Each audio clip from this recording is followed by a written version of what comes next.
aproveitando o tema da noite, onde a Vânia nos falará sobre espíritos felizes, a meta que todos nós temos para um dia podermos dizer: somos espíritos superiores, somos felizes. Embora a felicidade sempre esteja do nosso lado, proporcional ao nosso estágio. Obrigado, Pai, pela oportunidade de estarmos aqui. Em seu nome, em nome dos bons espíritos presentes e de Jesus, nosso Mestre, damos por iniciados os trabalhos e estudos da noite. Bom, todo mundo cumprimentado devidamente antes da nossa reunião, né? Eu não chega atrasado mesmo, né? Eu sei, né? Que funciona aqui, não se preocupe. Esse capítulo do livro Céu e Inferno, na verdade, é um capítulo bastante longo, tem muitos casos, e é impossível, nesses 25 minutos que a gente tem aqui para falar, citar caso a caso. Então, nós fizemos um trabalho assim, um pouquinho diferente, e na verdade essa apresentação que eu trago para vocês é baseada no trabalho de uma outra pessoa, cujo nome está no final da apresentação, eu leio o cito depois, porque merece pela forma como ela abordou esse capítulo.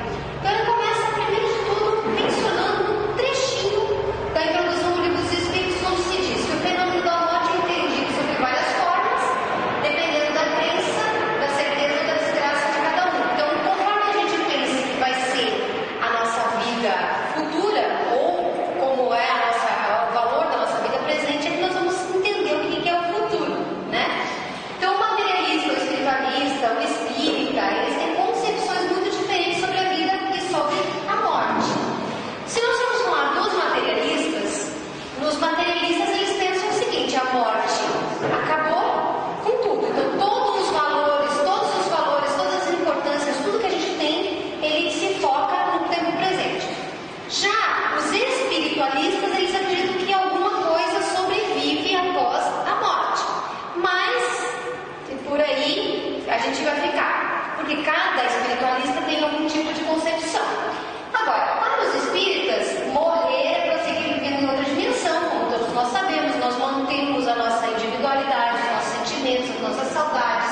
Nós temos a mesma visão que nós tínhamos aqui, só que ampliada por uma visão mais ampla dentro da percepção que se amplia através da liberdade que nós adquirimos do corpo físico que nós abandonamos aqui. Então, tanto as nossas dívidas quanto as nossas virtudes, nós carregamos daqui na encarnação para a vida espiritual. Esse capítulo, então, do livro Céu e Inferno, capítulo 2, da parte 2, que fala sobre espíritos felizes, são variados depoimentos de espíritos, alguns deles conhecidos de Allan Kardec, que fizeram parte da Sociedade de Estudos Espíritas de Paris, espíritos que, quando encarnados, ele conheceu, os outros médiuns, os outros trabalhadores da Sociedade Espírita conheceram, e ao desencarnar, ou ele conhecer essas pessoas, as relações que eles tinham na época, e até desconhecidos também, eles resolveram evocar, que significa convidar a vir para responder.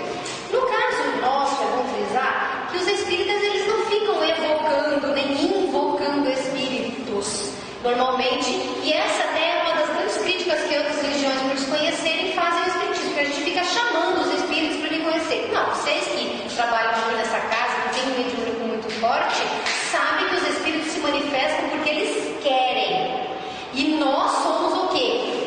Como médios, canais de comunicação, e como doutrinadores, orientadores, na medida do possível, que nós fazemos em relação a eles. Só que no caso de Kardec, especificamente, ele evocava assim, ele convidava a vir por quê? Não por curiosidade, mas para saciar a sede de saber que nós tínhamos, que nós temos a respeito da vida espiritual. Foi isso que aconteceu com os espíritos também tidos por felizes. O primeiro exemplo que o livro, neste capítulo, relata é do espírito Sanson, que era membro da Sociedade Espírita de Paris, e ele faleceu em 1862, no dia 21 de abril. Quando ele soube que estava doente, ele ficou um ano bastante doente, ele prevendo que ia morrer, ele escreveu uma carta ao presidente da sociedade pedindo para ser evocado o mais breve possível assim que ele fizesse o seu trespasse, assim que ele desencarnasse. Bom, todos nós que somos espíritas, se não sabemos, pelo menos temos uma noção da perturbação que ocorre quando há o desencarne. Existe essa perturbação que é até uma forma de preservação nossa, de sair, às vezes, de uma morte física abrupta, né, inesperada ou indesejada, e ir para um processo de readaptação na espiritualidade com esse momento de perturbação. Então ele pediu a benevolência de Deus que permitisse que ele se comunicasse. Para satisfazer o desejo, o Kardec, junto com alguns membros da Sociedade Espírita de Paris, foi ao cemitério antes do enterro, lá onde ficava o espaço do velório, com o corpo dele, de Sanson, ao lado. Ele fez a evocação para não só cumprir a última vontade, mas também para aproveitar que um membro da Sociedade Espírita de Paris, que tinha estudado o Espiritismo, que acreditava na doutrina espírita, pudesse dar as suas impressões a respeito do que ele encontrou desde o primeiro momento na espiritualidade, ou melhor dizendo, para nós, no momento na erraticidade. Porque entende-se que espiritualidade é quando o espírito não precisa mais reencarnar. Erraticidade é o período entre as vidas, entre as encarnações. Então, é espiritualidade, porém, no nome de erraticidade, porque ainda há encarnes. Então, deste encontro, entre tantas passagens que se mencionam, porque é um texto até relativamente longo, a gente destaca algumas. Primeiro de tudo, Sanson fala da sua gratidão pelo corpo. Ele diz: pobre, mísero despojo. Ele reconhece a fragilidade desse instrumento que nós utilizamos. Ele volta ao pó enquanto eu, diz ele, guardo a lembrança de todos os que me estimaram. Então ele, essencialmente espírito, lembra dos afetos, dos amores, dos amigos, das pessoas. E enquanto o corpo vai apodrecer, vai voltar ao que era, ao pó. Vejo essa pobre carne decomposta, morada que foi do meu espírito, provação de tantos anos, porque ele teve uma vida difícil na questão da saúde. E em outros aspectos, provavelmente. Obrigado, mísero corpo, pois que purificaste o meu espírito. O meu sofrimento, 10 vezes bendito, deu-me um lugar bem compensador. Por isso que tão depressa posso me comunicar convosco. Então veja, a gente aqui pede pelo amor de Deus para não ter calo, para não doer. E ele, depois de ter passado uma vida de sofrimentos, tem vivido essa vida de sofrimentos com bastante paciência, tolerância, compreensão, aceitando os desígnios que a vida estava dando para ele. Ele agradece todo o sofrimento que o corpo dele propiciou que ele passasse espiritualmente. Por quê? Porque era um sofrimento educativo e ele compreendeu. Então ele sente gratidão pelo corpo, ele percebe o seguinte: é um instrumento que o serviço que tinha que me prestar já acabou. Quanto ao momento da morte, Sanson diz assim: parte-se a vida e a vista, ou antes, a vista do espírito se extingue, encontra-se o vácuo, o desconhecido, ignoto, e arrastada por um sei que poder, encontra-se a gente num mundo de alegria e grandeza. Eu não sentia nada compreendia, no entanto, uma felicidade inefável me extasiava de gozo, livre do peso das dores. Veja, embora a linguagem do livro Céu e Inferno, que eles falam, porque são comunicações, e a linguagem da época de Kardec, desses espíritos, é uma linguagem um pouco desconhecida para nós, não usual, o que ele quer dizer é muito claro. Ele quer dizer o seguinte: que a felicidade, a paz do espírito, a tranquilidade que ele sente é imensa. Então, conforme essa perturbação da morte chega, ele, que era uma boa pessoa e, portanto, foi considerado um espírito em condição feliz, sente o alívio de estar despojado do corpo, de estar despojado das dores e de estar vivendo uma experiência que faz com que ele sinta paz, que faz com que ele sinta tranquilidade. Então, apesar da perturbação, porque ele diz: eu não sentia, eu não compreendia, ainda assim ele tinha um estado de paz espiritual. Isso é característica de espíritos felizes. Aí vem outros relatos, e aí, em relação a esses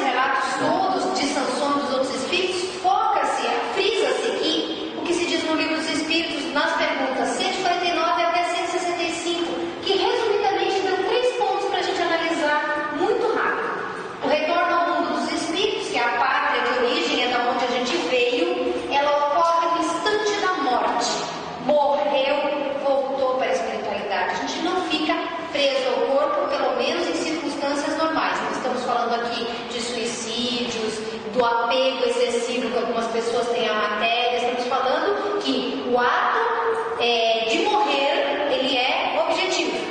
Morreu, voltou para a espiritualidade. No chamado outro mundo, cada um conserva plenamente a sua individualidade. Samson manifesta-se como Samson, porque é como ele foi conhecido. Se ele se manifestasse para alguém que o conheceu numa outra encarnação, ele poderia se manifestar com aquele, mas ele não ia perder as características, o que ele sabe, o que ele conhece, o que ele é, de virtudes e de imperfeições. Continua mantendo a individualidade. E o terceiro ponto é que não é dolorosa a separação da alma do corpo e que o tempo de duração do estado de perturbação depende da elevação de cada um. Então essa perturbação que o Samson passou e que foi muito rápida, em determinado trecho ele fala que ele ficou somente perturbado por cerca de 8 horas e que ele agradece a benevolência divina por ter ajudado ele a sair dessa perturbação para se comunicar conforme ele havia pedido e ali estava acontecendo. Então a perturbação é relativa ao tempo de evolução de cada espírito. E essa dor que se imagina sentir no momento da morte, na verdade é uma dor física. A morte em si, o romper de laços, esse desatar do laço do corpo e do espírito não dói, não há sofrimento. Voltando ao Samson, ele foi considerado um espírito feliz e por isso ele está integrado dentro dos textos do capítulo 2, da parte 2 do livro Céu e Inferno, que é exatamente de espíritos felizes. E aí, isso é porque não só pela forma como ele está lá, mas também pela forma que ele viveu. Resulta a felicidade dele da forma como ele encarou a vida, como ele compreendia as dificuldades, como ele existiu. Uma pessoa infeliz que reclama, que bate a cabeça na parede por qualquer problema, ela não é um espírito feliz, ela não irá desencarnar como um espírito feliz. Ela é uma pessoa que vive cada dia da sua vida fazendo o seu melhor, compreendendo, procurando tirar de cada lição um processo, fazer cada lição um processo educativo, e ela fica feliz quando desencarna. Morre tranquila, mas não tem dívida, não tem pendência. E aí a gente continua, porque foram feitas ainda mais questionamentos da Samson, e não foi só uma comunicação, ele fez outras comunicações depois do enterro, depois na comemoração, no momento de se fazer, uma semana depois, a missa que existia, né? Então foi perguntado para ele sobre as dores que o acometiam quando ele estava doente e sobre a lucidez das suas ideias. Aí ele diz, pela situação da infelicidade, ele fala, a minha situação é bem ditosa, é feliz. Acho-me regenerado, renovado, como se diz entre vós. Nada mais sentimos das antigas dores. A passagem da vida terrena para os espíritos deixou-me de comer num estado incompreensível, que eu já falei, que é um estado de perturbação que é natural para todos. Porque ficamos algumas vezes muitos dias privados de lucidez. Mas ele havia feito um pedido a Deus para permitir falar aos que estimam e Deus ouviu. Então ele entende a situação dele na erraticidade. E aí a gente já falou sobre a questão do desprendimento, da perturbação, e aí o Kardec pergunta para ele se ele tinha certeza que ele tinha desencarnado, como que ele poderia ter certeza? E ele responde, certamente eu não sou mais desse seu mundo, porque ele está forte, ele diz, estou forte, robusto, em uma palavra, estou transformado. Em mim não reconhecereis mais um velho enfermo que tudo devia esquecer, fugindo de todo prazer e alegria. Eu sou o Espírito e a minha pátria é o espaço. O meu futuro é Deus que reina na imensidade. Desejar é poder falar a meus filhos, ensinar-lhes o mesmo que sempre desdenharam acreditar. Então você veja, ele está feliz, ele percebe com o objetivo dele, que o objetivo dele, o foco maior é Deus, ele está se sentindo em paz consigo mesmo, mas ele não deixou, por amor, de se preocupar com quem não acreditava no que ele acreditou em vida e que facilitou tanto a passagem para a vida espiritual, que mantém a felicidade dele. Então nós não nos desapegamos. E o que é bonito de ver esse texto e nesses trechos que a gente vai mencionando no livro, é que ele percebe, ele mostra que nós podemos aqui ser deficientes, podemos ser totalmente inapropriados porque a sociedade quer de nós em matéria de aparência, de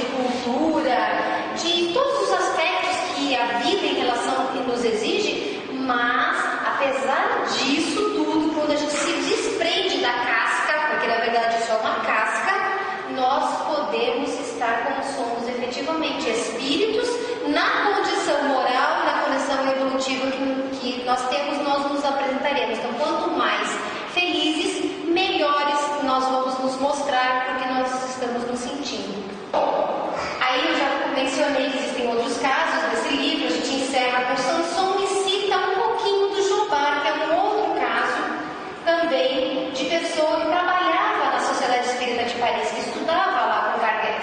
Ele era presidente honorário e ele seria evocado, ele seria convidado em espírito para se manifestar. Só que antes dele ser evocado, ele já sabia que ele se manifesta espontaneamente. Aí ele passa um texto mais longo de comunicação, mas ele diz assim sobre as suas primeiras impressões após a morte. Desejo descrever as minhas impressões por ocasião do meu desprendimento. Senti um abalo indizível. Esse abalo não quer dizer que seja ruim, é alguma coisa inexplicável que faz parte da perturbação que todos nós passamos na morte.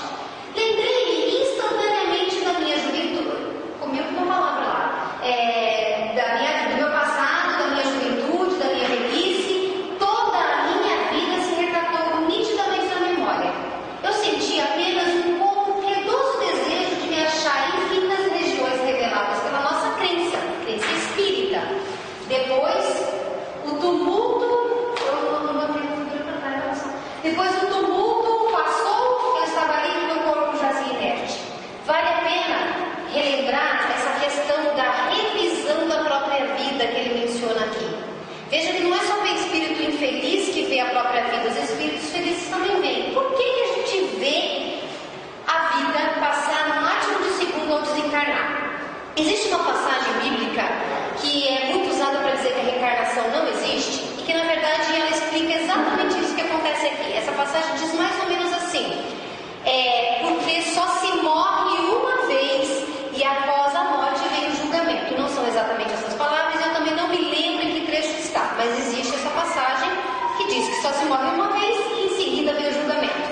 Se nós, ao desencarnarmos, vamos ser mandados, atraídos para uma colônia espiritual elevada, intermediária ou umbralina, depende do quê? Depende do que nós fomos.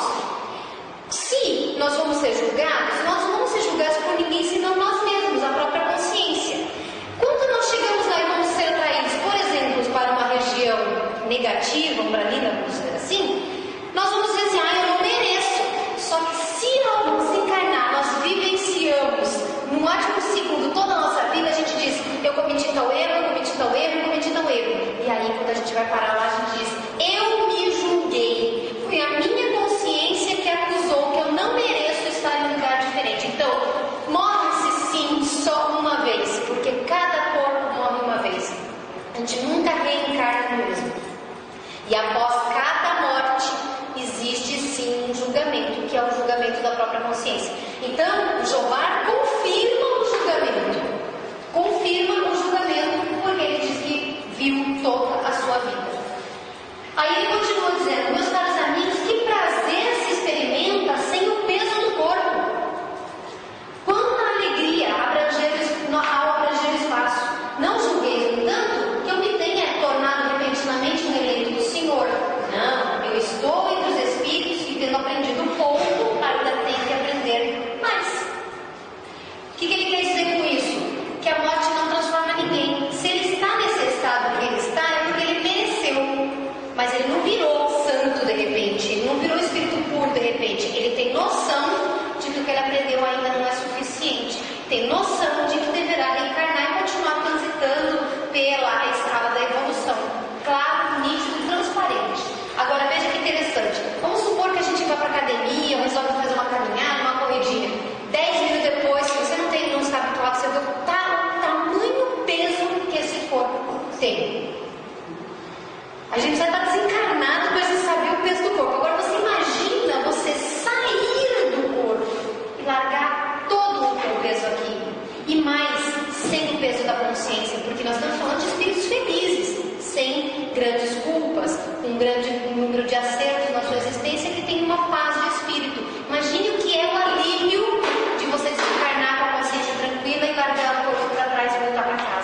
quais nós nos relacionamos. Ele não falou aqui da família, de amigos, mas o que ele quer dizer é o seguinte, porque ele se relacionou. E aqueles com quem nós trabalhamos, eles trabalharam, ele trabalhou na mediunidade, na conversação, no estudo, também foram lá recebê-lo. Por quê? Porque a gente forma laços de afeto com esses espíritos que vêm falar conosco, que nós orientamos, que nós ajudamos, que nos orientam e que nos ajudam por sua vez. Ele diz que viu um esplendor, mas que ele não pode descrever. Apliquei a discernir o que era verdadeiro nas comunicações, então ele lucidamente começou a comparar o que a gente estudava, o que a gente estuda, o que eles estudavam, com o que eles via. Ele simplesmente disse assim, opa, isso eu não estudava lá na Sociedade Espírita de Paris, e eu estou experimentando, eu estou vivendo. E aí, ele vai vendo que tudo aquilo que ele viu, que ele estudou, quase tudo, pelo menos, sem grande, cerca de, vamos generalizar, ele chegou a ver que era verdade. E aí ele vem trazer o seu depoimento.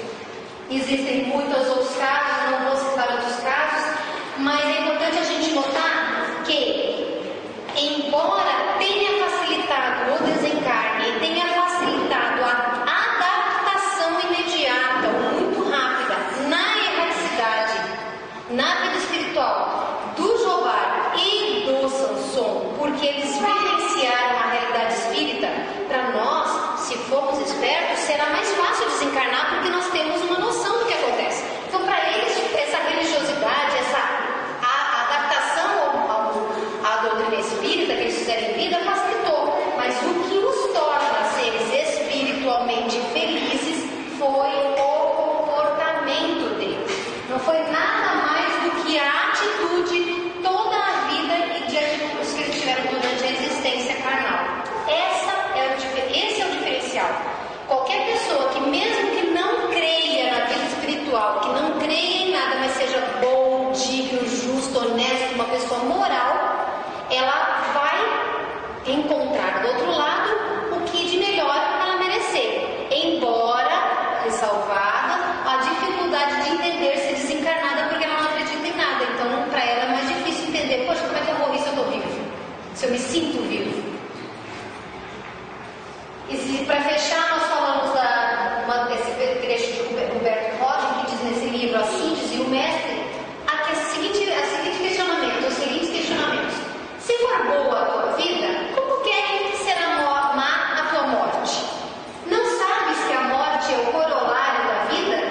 Por que hesitaria a fruta madura em desprender-se da haste? Por que desprenderia com dor o que amadureceu às direitas? Humberto Roth não era espírita, mas era um espiritualista, um grande filósofo, tem obras lindíssimas, e olha a profundidade dessas 4 perguntas que ele faz. Se a vida foi boa, espiritualmente, moralmente falando, por que a morte será má? Porque a morte, na verdade, é o ápice, é o grande prêmio da existência. Porque a gente não quer morrer porque nós esquecemos como é lá. Mas na verdade aqui a gente só sofre, a gente passa fome, a gente passa frio, a gente passa saudade, a gente passa dor de amor, dor de consciência pesada, dor das imperfeições, a gente sofre na Terra. Vive melhor aquele que aceita o sofrimento, mas na verdade a gente tem uma grande gama de sofrimento na existência. Então a morte é o corolário da vida. E por que a fruta madura? Vocês já ouviram quando uma pessoa muito idosa, cansada, fala assim, não, já está na hora de desencarnar mesmo, eu já fiz toda a minha parte, só estou esperando. Não é que ela quer morrer, é porque ela amadureceu. Por que hesitaria a fruta madura em desprender-se do pé? Se na verdade ela já amadureceu e tem uma outra etapa para cumprir. Então o Humberto Roth traz essas perguntas como uma reflexão para a gente dizer assim, olha gente, a gente não quer morrer porque nós temos um objetivo na Terra, nós temos um instinto de sobrevivência que nos prende aqui para que nós cumpramos esse objetivo. Mas a morte pode ser um encontro feliz com a própria consciência e com as outras realidades espirituais, se nós agirmos coerentemente com o que é bom, o que é justo, o que é certo. Não precisa ser espírita para ser espírito superior e feliz, não precisa ter religião para ser espírito superior e feliz, o que precisa é ter consciência tranquila e moral. A religião, as religiões em geral, ajudam nesse processo. O espiritismo e as religiões que falam da comunicabilidade, que falam da reencarnação, que falam da lei de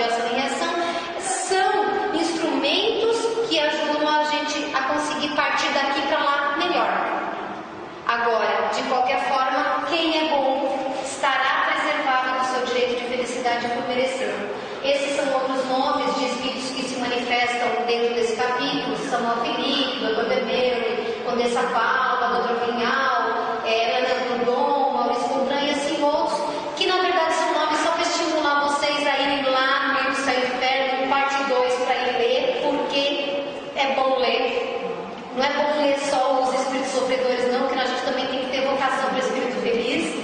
E agradeço particularmente, embora ela talvez nunca vai saber disso, a Lúcia Lória Lunardi, que disponibilizou boa parte desse resumo que eu apresentei hoje para vocês nesse site do Centro Espírita Batuíra, que está disponível na internet. Então, quando a gente divulga o trabalho, não é muito diferente disso que eu tenho divulgado até as palestras que a gente faz, as perguntas aqui que acontecem nas casas espíritas, porque quando alguém trabalha em prol do Cristo, em prol do Espiritismo, em prol da verdade, que nós entendemos como verdade divina, nós acabamos fazendo o que essa moça fez por mim, por nós hoje, que é contribuindo para que o conhecimento vá a quem não tem acesso, a quem não compreendeu, e que a gente possa fazer uma grande rede de comunicação a respeito da doutrina espírita e do Evangelho de Jesus.